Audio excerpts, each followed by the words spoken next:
It's happening. After years and years of looking, I finally found a ZF6 for our single cab long bed Power Stroke, and I am super excited. I've been looking for years, and literally, like, anyone that's in the same boat as me that wants to do a ZF6 swap, you'll know that they sell these things as if they were made out of gold. So I found a few, but they were just, like, in my opinion, ridiculously overpriced. And last night I found a killer deal on a ZF6 on what should be a pretty decent condition truck. So I messaged the guy. We are meeting up tomorrow. I gotta get a couple things on this thing ready before we make a 500-mile round trip to get this transmission. So let's go ahead. First couple of things that I want to do have to do with the interior. One, as you can see, we're missing door panels. That's because we are working on a video that's going to come down the line a little bit, but I have to put at least this door panel back on because I need a little armrest, you know, while I'm cruising. So we're going to go ahead, pop this back on real quick. And then while I was messing with apparently a couple other things, I kicked off the ground to our Wolf Box rear view mirror. So I got to go ahead, get this hooked back up.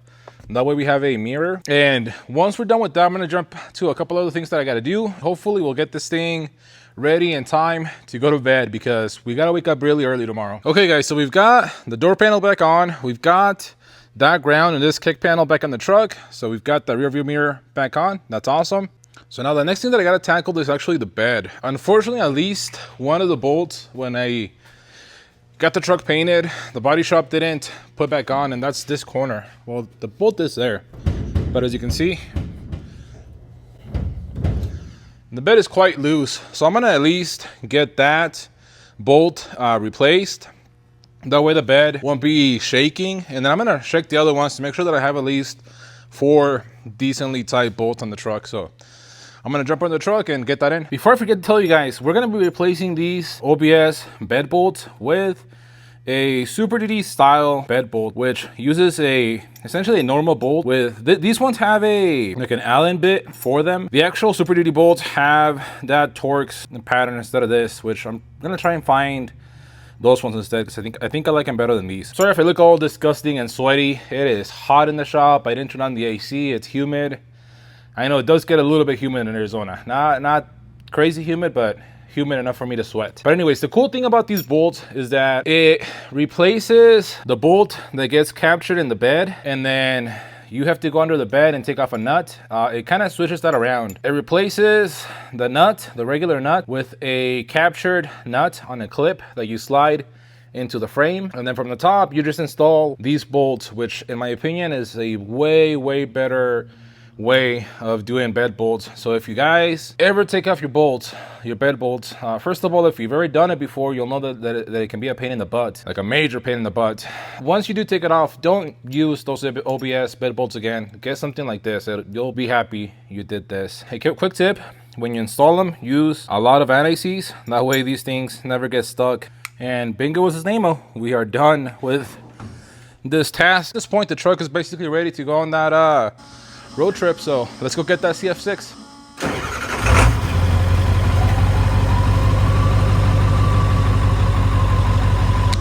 Let's go. Also, who remembers this place? The OGBD shop.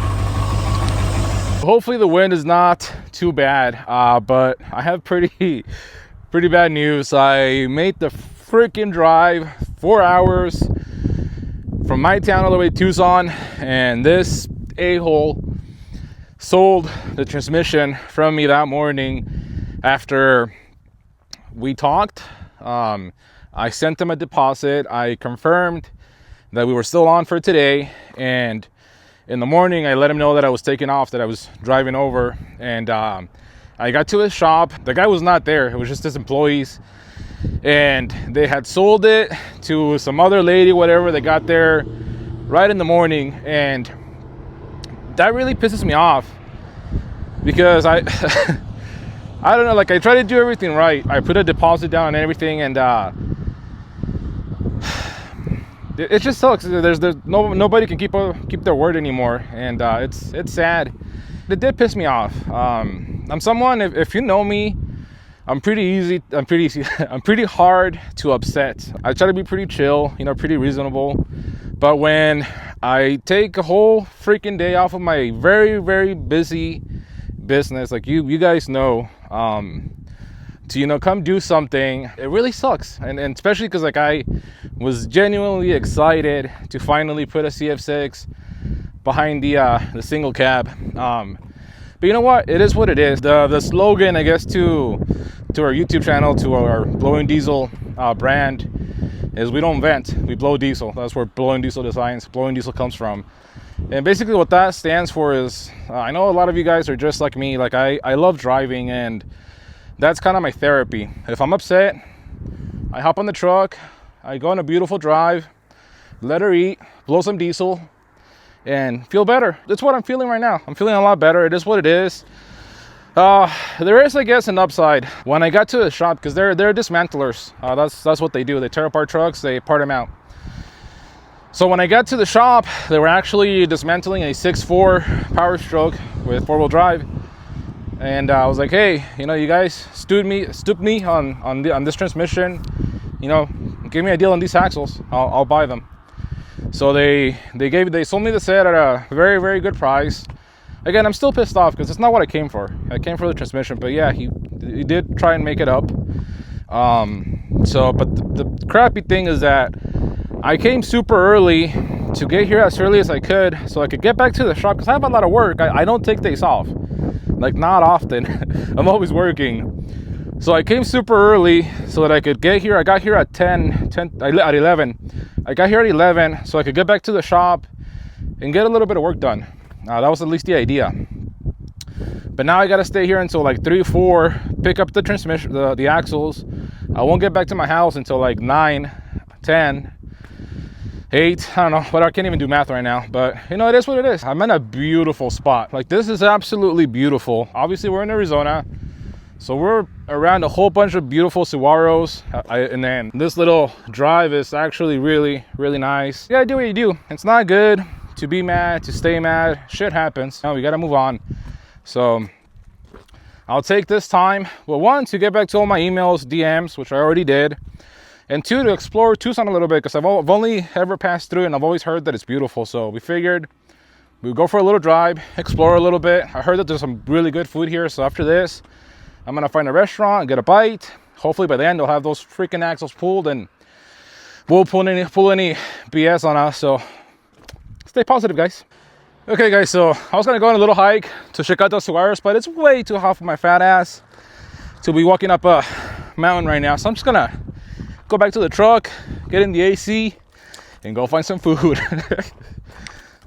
So we got the goods. We're on the way back home. Fortunately, not the goods that we were looking for.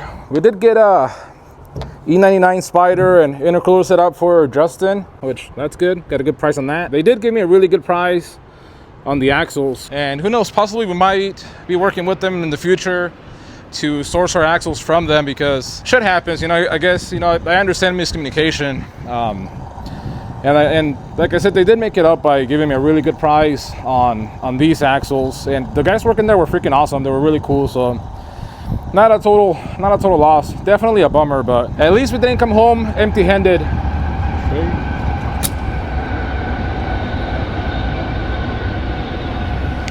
That would have really sucked. But anyways, filling up, and I'm gonna get a Monster, and we're gonna head back home.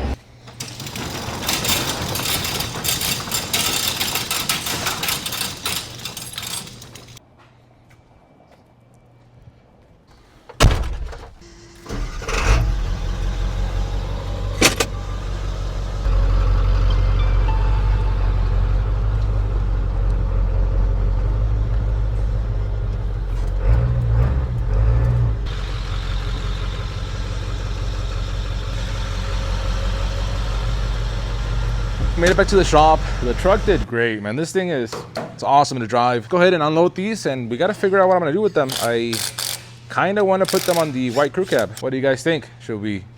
Well, I guess we probably first got to get that truck running, huh? But that's more or less what I'm thinking about doing with these axles, just throwing them on that white crew cab. Unless one of you guys want them, let me know, and we'll save them for your swap. But for now, I'm gonna go ahead. We got the forklift ready. We're gonna unload these, and yeah, okay, things just got a lot more interesting. The whole time when I saw that truck, I was so upset about the transmission that I thought the truck that they were tearing apart was a 6.4. Turns out it was actually a 6.7, and that's because I was just taking a closer look at this axle, and you guys see that plug right there?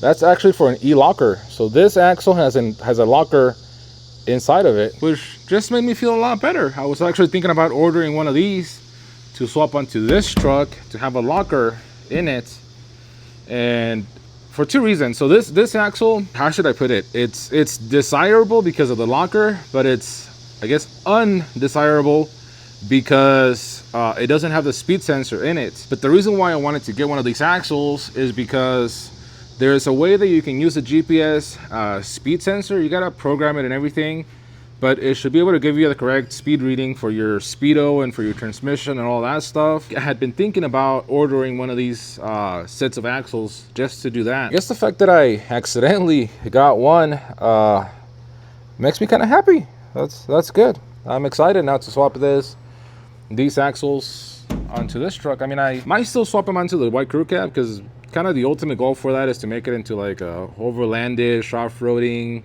not really like real off-roading, but like such more going trails, going camping sort of build. And having lockers on that thing would definitely be nice because neither one of these trucks is going to be doing hard off-roading, so I got to decide what I want to do with it. But yeah, no, for now these are not for sale.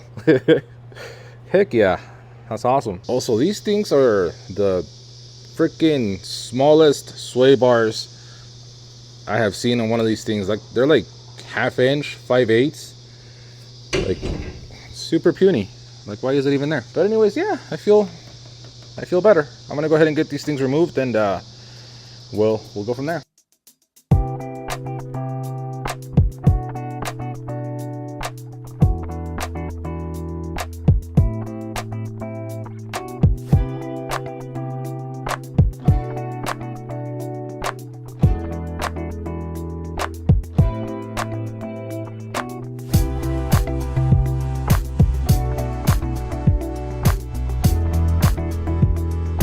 And just like that, we got everything put away for now. Like I said, definitely sucks that we ended up not getting what we went for, but at the end of the day, I think that we got a great deal on those axles. Just in case you guys are ever wondering how to identify it, that's gonna be that little green plug that you see right there on the side of the axle. So this thing's upside down right now, so that'll be on the driver's side. And then obviously, like I said, it's not gonna have that speed sensor on top of the pumpkin. So that's how you can, and those are 2011 plus axles that don't have the speed sensor, and some of them had the lock and rear diff. Figure out how we can get that speed sensor signal, for you guys that are going to be doing those newer axles, and to figure out and to have a locking rear diff on one of my trucks. So at the end of the day, not too bad. But for now, we're going to go ahead, start working, getting caught up on work that we lost yesterday. And again, guys, thanks for watching. Hopefully you guys like this more of a vlog style type of video.